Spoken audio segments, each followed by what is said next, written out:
ஸ்ரீ ஆண்டாள் திருவடிகளே சரணம். பகவத் பந்துக்களே, நேற்று கோயில் காப்பானை வேண்டி கதவை திறக்கச் செய்த கோபிகைகள் இன்று நந்தகோபரின் திருமாளிகைக்குள் நுழைகிறார்கள். உள்ளே நுழைந்தவுடன் அவர்கள் காணும் காட்சி என்ன தெரியுமா?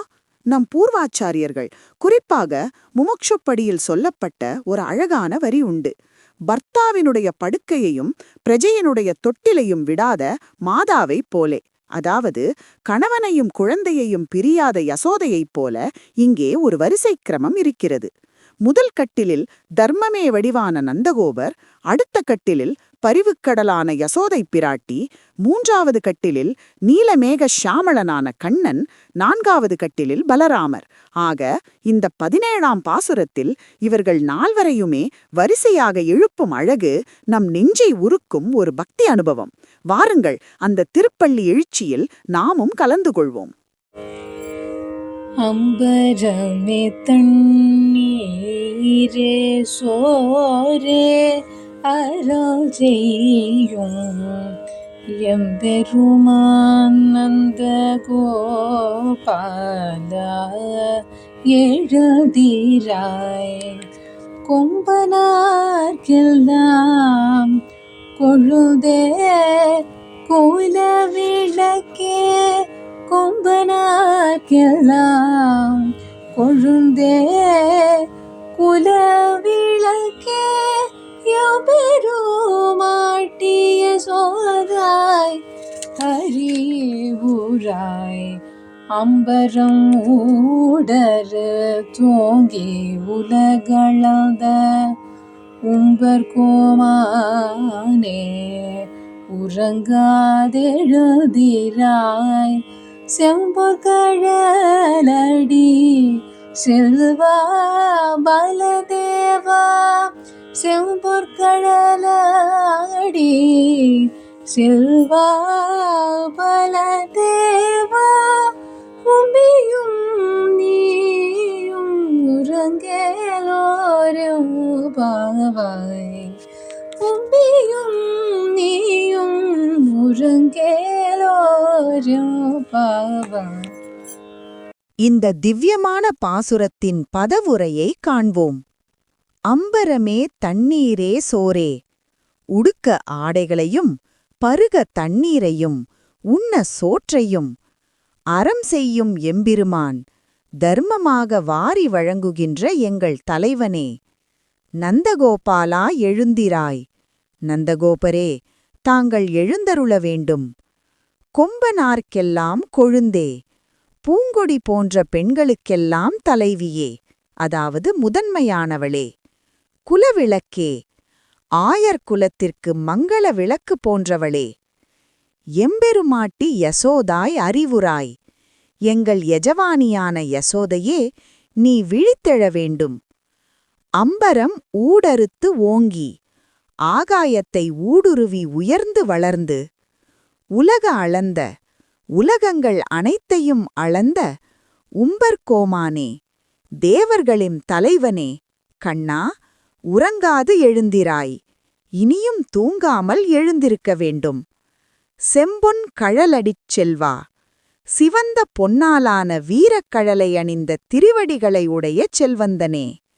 பலதேவா, பலராமரே, உம்பியும் நீயும் உறங்கேல். உன் தம்பியான கண்ணனும் நீயும் உறங்காமல் எங்களை ஆட்கொள்ள வேண்டும். இப்போது இந்த பாசுரத்திற்குள் புதைந்து கிடக்கும் ஆச்சாரியர்களின் அனுபவ முத்துக்களை, ரசோக்திகளை காண்போம். 1. நந்தகோபரின் வள்ளல் தன்மை. த ஜெனராசிட்டி ஆஃப் நந்தகோபன். ஆண்டாள் எடுத்த எடுப்பிலேயே அம்பரமே, தண்ணீரே, சோரே என்று 3 முறை ஏகாரத்தை பயன்படுத்துகிறார். இதற்கு 6000 படி உரையில் ஒரு அற்புதமான விளக்கம் உண்டு. ஒருவன் எல்லா கலைகளிலும் வல்லவனாக இருந்தாலும் அவன் வியாகரணம் பற்றி பேசும்போது, ஓ, இவன் வியாகரண பண்டிதன் மட்டும்தானோ என்று நினைக்கும் அளவுக்கு அதில் ஆழமாக இருப்பான். அதுபோல நந்தகோபர் தானம் செய்யும்போது உலகத்திலுள்ள ஆடைகள் அனைத்தையும் அவரே கொடுப்பது போலவும், அன்னதானம் செய்யும்போது அன்னத்தை மட்டுமே கொடுப்பது போலவும் அவ்வளவு ஈடுபாடுடன் செய்வாராம். தானம் செய்வதையே பயனாகக் கொண்டதர் நந்தகோபர் என்பதை இது காட்டுகிறது. அடுத்து யசோதையை கொம்பனார்க்கெல்லாம் கொழுந்தே என்கிறாள்.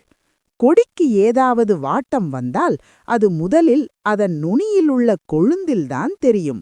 அதுபோல ஆயர்பாடி பெண்களுக்கு ஒரு துன்பம் என்றால் அது முதலில் யசோதையின் முகத்தில்தான் வாட்டமாக தெரியுமாம்.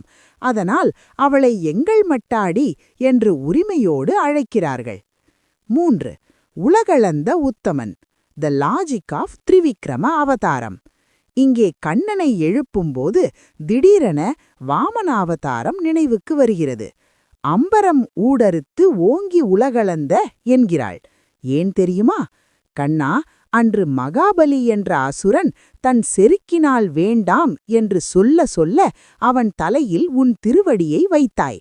இன்று வேண்டும் வேண்டும் என்று உருகி நிற்கும் எங்கள் தலையில் உன் திருவடியை வைக்க மாட்டாயா என்று கேட்கும் நயமான கேள்வி இது. மேலும் தேவர்களுக்காக தூங்காமல் நின்ற நீ எங்களுக்காகவா தூங்குகிறாய்? உறங்காது எழுந்திராய் என்று உரிமையோடு அதட்டுகிறார்கள். கடைசியாக பலராமரை எழுப்புகிறார்கள். செம்பொற் கழலடிச் செல்வா, கண்ணனுக்கு சேவை செய்வதே பெரிய செல்வம் என்று இருப்பவர் பலராமர். இங்கே ஒரு மிகச்சிறந்த ரசோக்தி, சுவையான நயம் உண்டு. உம்பியும் நீயும் உறங்கேல் என்கிறார்கள். பலராமர் என்பவர் யார்? ஆதிசேஷனின் அவதாரம். ஆதிசேஷன்தான் பெருமாளுக்கு படுக்கை. உலகத்தில் எல்லோரும் படுக்கையில் படுத்து உறங்குவதை பார்த்திருப்போம். ஆனால் இங்கே படுக்கையே நீயும் உறங்காதே என்று ஆதிசேஷனை எழுப்புகிறார்கள். ஏனெனில் படுக்கை விழித்திருந்தால்தான் அதில் படுப்பவரை நாம் அனுபவிக்க முடியும். கண்ணனை நாங்கள் அடைய பலராமனாகிய நீ புருஷகாரமாக, அதாவது பரிந்துரையாளராக இருக்க வேண்டும் என்பது இதன் உட்பொருள். சுவாபதேசம், உள்நோக்கி அர்த்தம். தத்துவ ரீதியாக பார்த்தால் நந்தகோபர் நமக்கு ஞானத்தை வாரி வழங்கும் ஆச்சாரியர். யசோதை நம்மை பகவானிடம் சேர்த்து வைக்கும் திருமந்திரம். கண்ணன் நாம் அடைய வேண்டிய இலக்கான ஈஸ்வரன். பலராமர் பகவானுக்கு நாம் செய்ய வேண்டிய கைங்கரியம். ஆச்சாரியன் மூலமாக மந்திரத்தின் துணை கொண்டு பகவானை அடைந்து நித்திய கைங்கரியம் செய்வதே இந்த பாசுரத்தின் சாராம்சம். நாமும் அந்த நந்தகோபரின் மாளிகைக்குள் மனதளவில் சென்று, கண்ணா, நீயும் உன் தமையனும் உறங்காமல் எங்களை காத்தருள வேண்டும் என்று பிரார்த்திப்போம். ஆண்டாள் திருவடிகளே சரணம்.